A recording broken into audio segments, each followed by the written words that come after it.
I exposed the family thief for stealing from our own grandparents. So I don't even know where to start. I'm honestly all over the place right now and feel like the worst person ever. But here's what happened. My sister and I have always been close with our grandparents. They're amazing people, so sweet, always taking care of us. And they keep a lot of cash around the house because they're old school like that. Every time we visit, they try to give us money, even when we tell them not to. But that's just who they are. Anyway, for the past couple of months, I've noticed something weird. After almost every visit, they'd mention how they thought they had more cash in certain spots. Like, oh, I thought there was another $50 here, or where did that $20 I left in the drawer go? They'd always laugh it off, like they were just being forgetful, but I don't know, something about it stuck with me. Last weekend, my sister and I went over there to visit. This time, I couldn't shake the feeling, so I decided to pay more attention. At one point, my sister said she needed to use the bathroom, but she was gone for a while. I don't even know what came over me, but I went to check, and I caught her in their bedroom with their dresser drawer open. I watched her take money and shove it into her purse. I was stunned. I called her out on the spot, and she freaked out. She started saying she was just borrowing it and would put it back. I told her that was BS and that this wasn't the first time. I could just tell. She begged me not to say anything and said it wasn't a big deal, but I couldn't. After we left, I was so torn. I didn't want to destroy our relationship, but I couldn't let this slide. So I told my parents everything. They were shocked and furious, and they ended up telling our grandparents, who were obviously devastated. My sister denied it at first, but eventually, when my parents pushed, she admitted she'd done it a few times. Now my family is a mess. My parents are so angry at her, my grandparents are heartbroken, and my sister has completely shut me out. She's been texting me, calling me a traitor, saying I ruined her life and blew this out of proportion. She even blocked me on social media. I feel horrible. I didn't want this to blow up like it did. But I also couldn't just keep quiet while she stole from people who've done nothing but love us. My parents say I did the right thing, but I can't stop feeling guilty. The days following the confrontation were unbearable. My sister's absence from family events was glaring, and her anger lingered in every interaction. I tried reaching out to her, texting late at night with long apologies and explanations, but her responses were curt or non-existent. The weight of her silence felt like a punishment I deserved, even though deep down I still believed it made the right choice. Meanwhile, my grandparents seemed different. They still smiled and asked how I was doing, but there was an underlying sadness in their eyes. It was as if they'd aged years in just a few days. The carefree warmth they'd always radiated felt dimmed, replaced by an air of caution that had never been there before. They didn't blame me, at least, not directly, but I couldn't shake the feeling that it shattered something precious. My parents, on the other hand, were resolute. They grounded my sister, confiscated her phone, and made her write a heartfelt apology letter to our grandparents. It felt harsh, but they said she needed to learn a lesson. Still, the tension in the house was palpable. My mom cried more often than I'd ever seen, and my dad, usually calm and measured, seemed constantly on edge. One night, as I lay awake staring at the ceiling, I started to question everything. Had I overreacted? Should I have handled it differently? Maybe I could talk to my sister privately, given her a chance to come clean on her own. But then I'd remember the look on her face when I caught her, the panic, the guilt, and I'd convince myself I'd had no choice.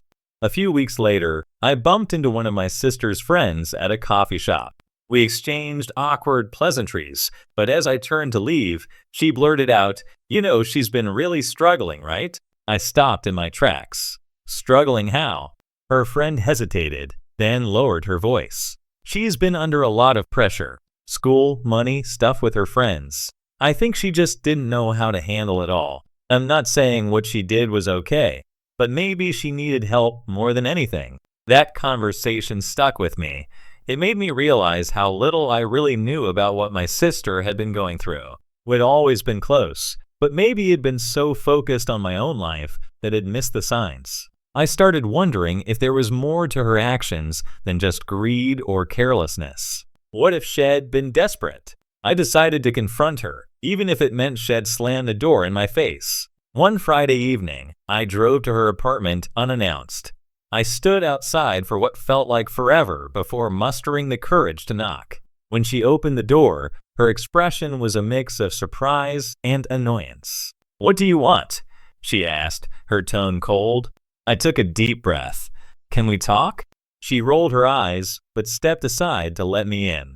Her apartment was messier than I'd ever seen it, and there were dark circles under her eyes that hadn't been there before. I sat on the couch, unsure where to start.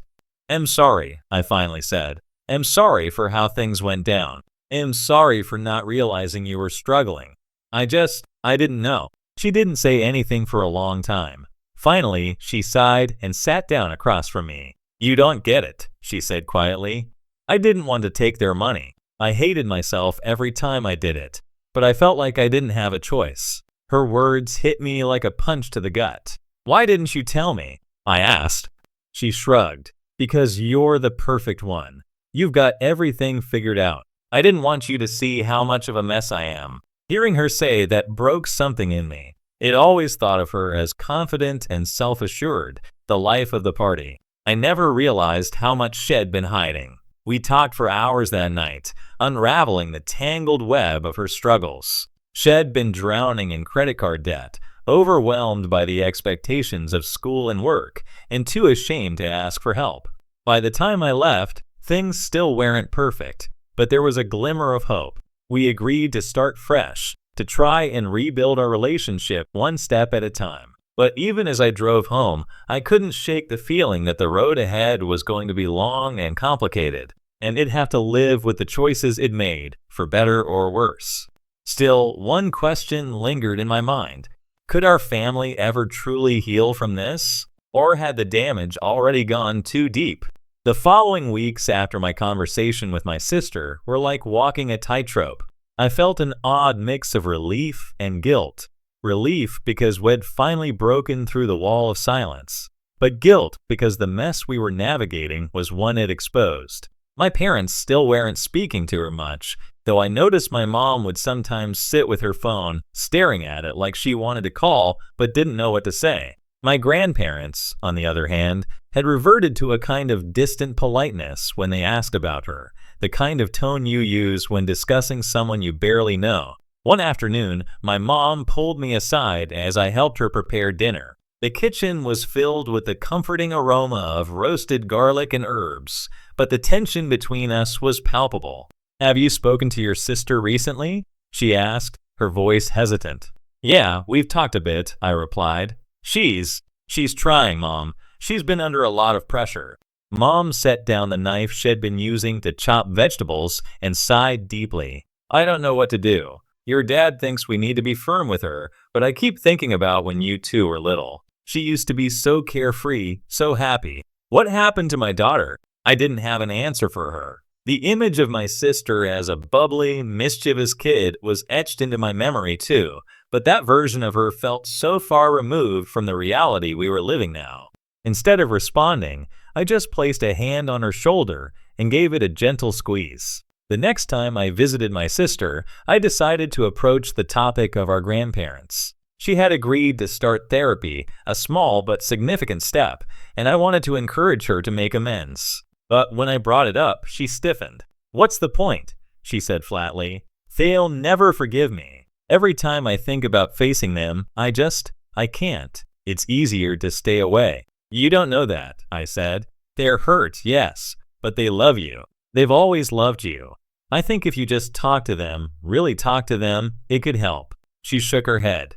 "You don't get it. You're the one they're proud of. You're the one who's never let them down. Me? I'm the screw-up. They probably wish I wasn't even around."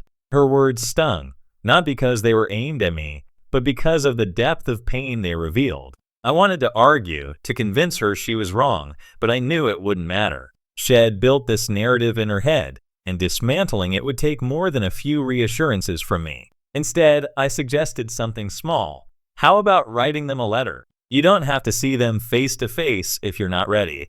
Just put your thoughts down on paper and let them know how you feel." She hesitated, her brow furrowed in thought. Finally, she nodded. "Maybe. I'll think about it." It wasn't a definitive answer, but it was better than nothing. Meanwhile, I'd been spending more time with my grandparents, trying to fill the void left by my sister's absence. They'd stopped mentioning the incident outright, but I could tell it lingered in their minds. My grandmother, who was usually chatty and full of anecdotes, had grown quieter, and my grandfather spent more time in his workshop, tinkering with small projects that didn't seem to have any real purpose. One afternoon, as I sat with my grandmother in the living room, she turned to me and said, "Do you think she'll come back?" The question caught me off guard. "I think she wants to," I said carefully. "She's just scared. She feels like she's let you down." My grandmother's eyes filled with tears. "We're not angry with her," she said softly. "We just don't understand why she didn't come to us if she needed help. We would have done anything for her." "I think she knows that," I said. "But sometimes, when you're struggling, it's hard to see things clearly. She's working on it, though. She's trying to get better."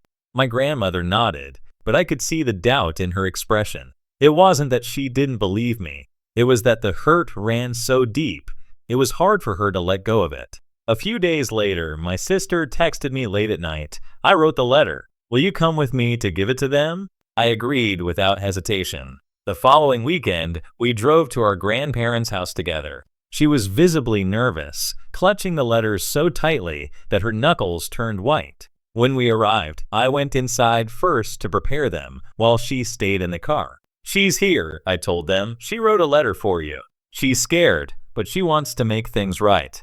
My grandfather's expression was unreadable, but my grandmother's lips trembled. After a long pause, she said, "Bring her in." When my sister entered the room, the air seemed to thicken. She looked small and vulnerable, like a child who'd been caught doing something wrong. She handed the letter to my grandparents without a word and stood there, waiting for their reaction. They read it together, their faces a mixture of emotions I couldn't quite decipher. When they finished, my grandmother reached out and pulled my sister into a hug. My grandfather followed suit, his grip firm and reassuring. "We love you," my grandmother whispered. "That's all that matters." The moment was a breakthrough, but it wasn't a resolution. There were still so many unspoken words, so many wounds that needed time to heal. As I watched them embrace, I couldn't help but wonder if this was just the beginning of a new chapter in our family story, one that would be as messy and complicated as the last, but hopefully filled with more understanding and compassion. And yet, beneath the surface, I couldn't shake the feeling that there were still layers of this situation we hadn't uncovered. What other secrets had my sister been carrying? And what would it take for all of us to truly move forward? After the emotional reunion at our grandparents' house, things seemed to stabilize, but only on the surface. My sister started visiting them more often, but every visit carried a layer of unease. While my grandparents welcomed her with open arms, I could tell they were still cautious, as if bracing themselves for another disappointment. My sister, too, seemed to tread carefully, her usually confident demeanor replaced by a tentative humility that was both reassuring and heartbreaking to witness. I wanted to believe that we were on the road to healing, but something about the whole situation felt unresolved. My sister was trying, sure, but there were moments when her silence spoke louder than her words. She'd start to say something, then stop, as though deciding it was better to keep it to herself. I couldn't help but wonder, what else was she holding back? One evening, as we sat together in her tiny apartment, I decided to push a little. We'd been watching some mindless TV show, but I muted it during a commercial break and turned to her. "Hey," I began, my voice gentle. "Can I ask you something?" She glanced at me warily. "Depends on what it is." "Why did you do it?" I asked. "I mean, I know you've been under a lot of pressure, but stealing from them? That's not you. At least, not the you I know." She looked down at her hands, picking at a loose thread on her sweatshirt. For a moment, I thought she might brush me off, but then she sighed and leaned back against the couch. "It wasn't just about the money," she admitted. "I mean, yeah, I needed it, credit cards, rent, all of that, but it was more than that. It was like, I felt so stuck, you know? Like everything in my life was falling apart, and I didn't know how to fix it. And every time I saw their cash lying around, it just felt like, I don't know, like an easy way out. But it wasn't easy, I pointed out. It's made everything harder. She nodded. I know. Believe me, I know. But at the time, it felt like the only option. And then once it'd done it, I couldn't stop. It was like, every time I went over there, it'd tell myself I wouldn't do it again. But then it'd see the money, and it was like this voice in my head would say, just one more time. They'll never notice. Her confession left me reeling. I'd always known my sister had a tendency to act impulsively, but hearing her describe the cycle she'd fallen into made it clear just how deep her struggles ran. And yet, even as I processed her words, I couldn't shake the feeling that there was still more she wasn't telling me. What about now? I asked. Do you still feel that way? She shook her head. No, I mean, the temptation's still there sometimes, but I've been trying to focus on other things. Therapy's been helping, and I've started looking for a second job to help with the debt. It's slow, but I'm trying. That's good, I said. I'm proud of you for taking those steps. Thanks, she said, a small smile tugging at the corners of her mouth. It means a lot. Despite her progress, I couldn't shake the unease that lingered in the back of my mind.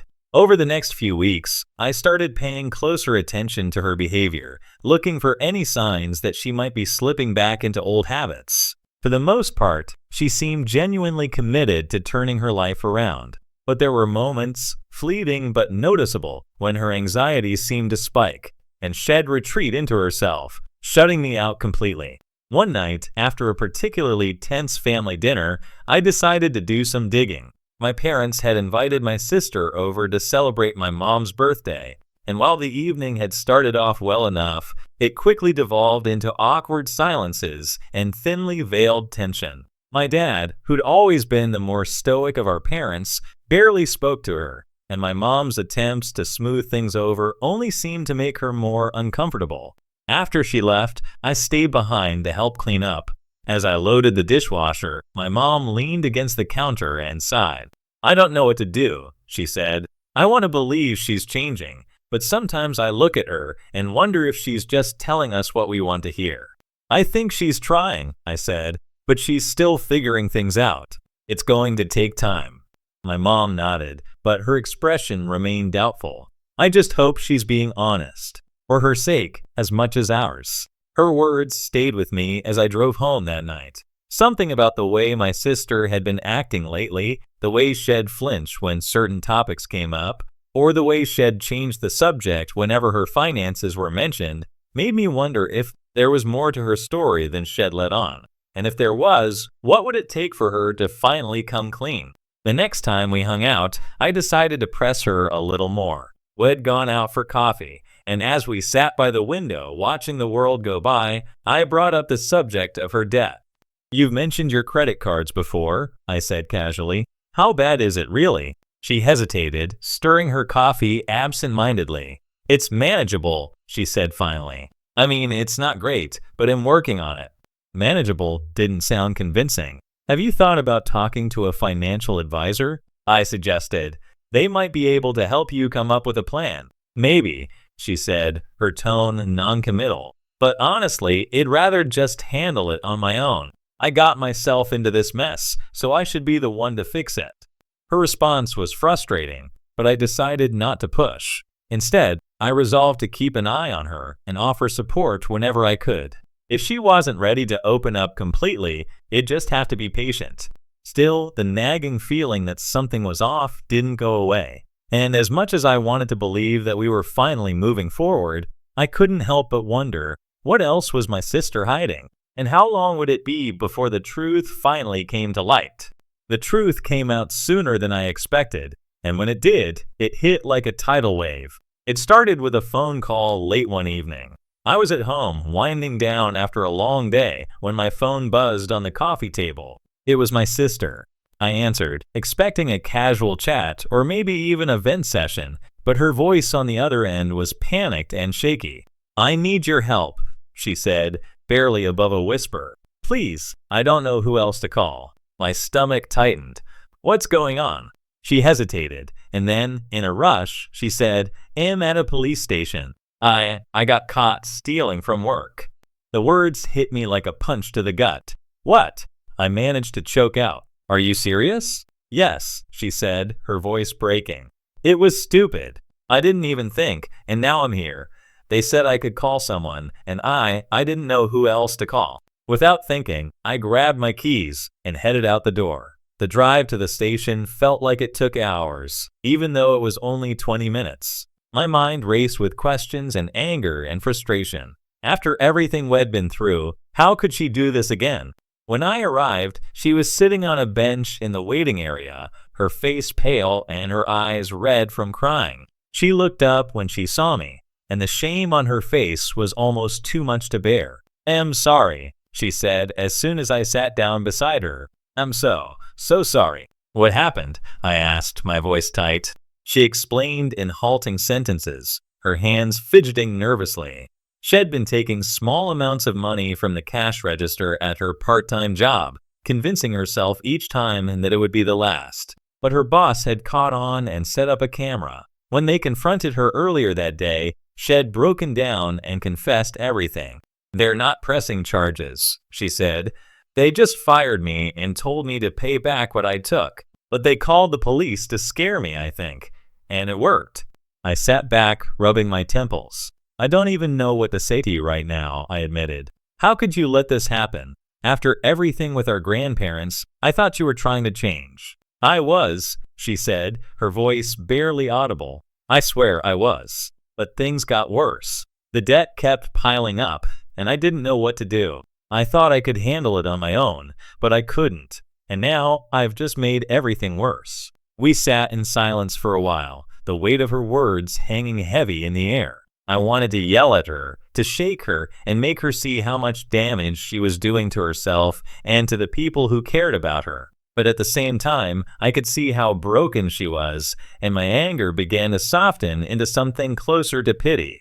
"You need help," I said finally. "Real help. Therapy is a good start, but you can't do this alone anymore. You need to tell Mom and Dad everything." Her eyes widened. "No," she said quickly. "I can't. They'll never forgive me." "They'll be angry," I said, "and disappointed. But they love you, and they want to help you. You're not going to get through this if you keep trying to hide everything." She didn't respond, but I could see the fear and doubt warring on her face. Eventually, she nodded, a small, hesitant movement that was more resignation than agreement. The next day, we sat down with our parents. The conversation was every bit as painful as it expected. My dad's face turned red with anger, and my mom broke down in tears. But as my sister poured out her story, something shifted. My parents' anger began to melt into concern, and by the end of the conversation, they were promising to help her get back on her feet.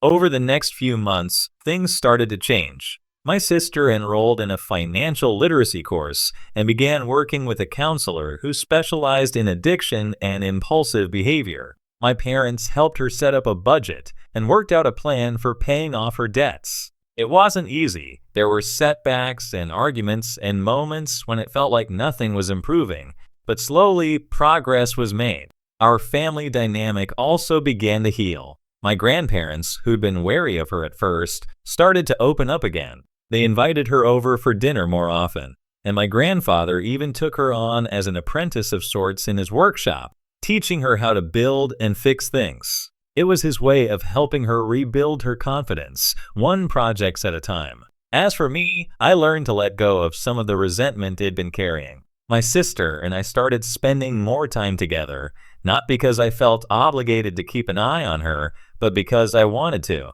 We talked more openly than we ever had before, and for the first time in a long time, I felt like I truly understood her. One evening, as we sat in her apartment eating takeout and laughing about some silly memory from our childhood, she turned to me and said, "Thank you."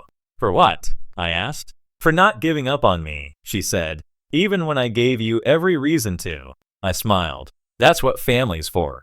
It wasn't a perfect ending. Life never is. But for the first time in a long time, I felt hopeful. My sister still had a long way to go, but she was on the right path. And as I looked at her, I realized that maybe, just maybe, we all were.